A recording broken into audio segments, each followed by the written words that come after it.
This is our video about market failure in international economics. Yeah, and we chose an article called Biosimilars Continue to Exhibit Market Failure. So our focus is on the market failure. The article tells us about biosimilars, which are medical products that are similar to the normal medical products.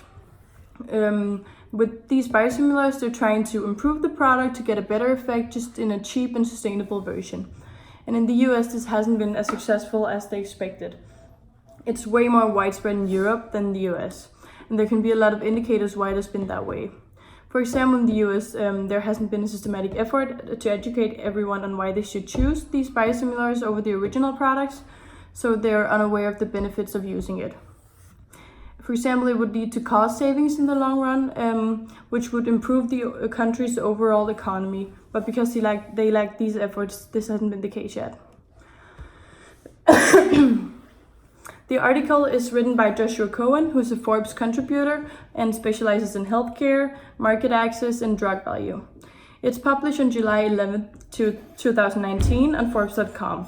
And Forbes is an American business magazine, and it publishes bi-weekly, and it features original articles about finance, industry, investing, and marketing topics. And it's considered a reliable source of financial and economic information. And the purpose of the article is to make the public and people who are in the medical business aware of these benefits of biosimilars and what kind of struggles that they're facing. And as mentioned, it's written by a Forbes contributor who's expressing his opinions about this bad situation. So since he's the person writing it, we can't be 100% sure that it's going the way he says it's going, since he hasn't based it on any statistics. So if we had some more numbers and statistics, it would make it more interesting for us, because we could dig deeper into the market and we would be able to measure the elasticity. So one of our concepts that we chose to focus on is demand and supply. And for this product, demand and supply are kind of following each other all the time, because in society, both in the US and in Europe, people aren't educated enough to, as Mila said, be able to understand and make the effort to get people to use biosimilars instead of the original medical product. And because of this, there isn't really a high demand from either people within the medical industry nor the people who use medication on a daily day basis.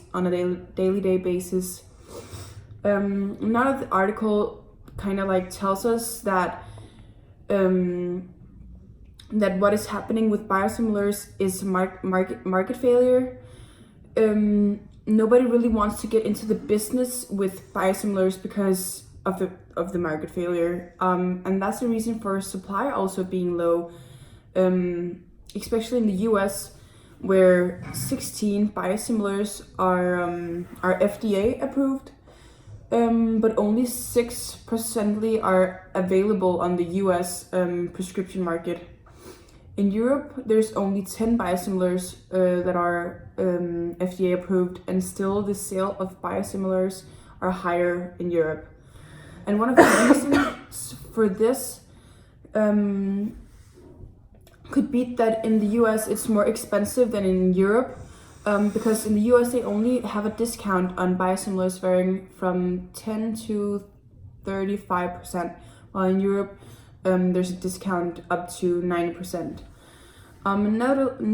Nevertheless, the RAND Corporation estimated that biosimilar products would actually save the US health system approximately $54 billion over the next decade if they invested in using that instead.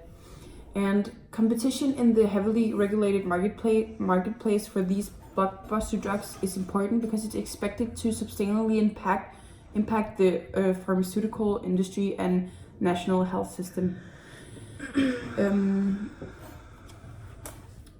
So we also chose to focus on measurement of elasticity.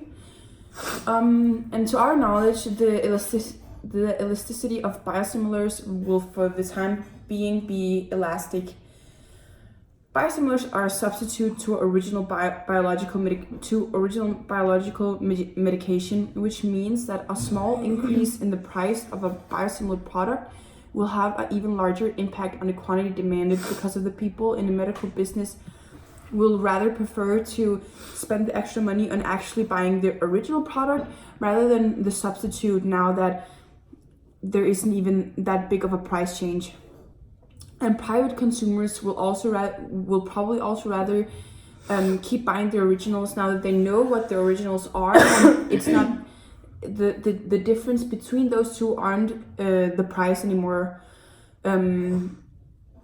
So the whole concept of biosimilars is to sell a drug that has the same effect as the original drug, but as a change is sold for less.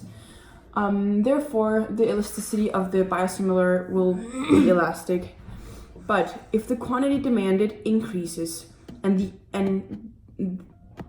If the people get more educated within biosimilars, more people would invest in producing biosimilars and change their use from the original product to biosimilar products, which could change the elasticity of the product. But as Smilla said, we didn't have any statistics, so we can't be sure of this.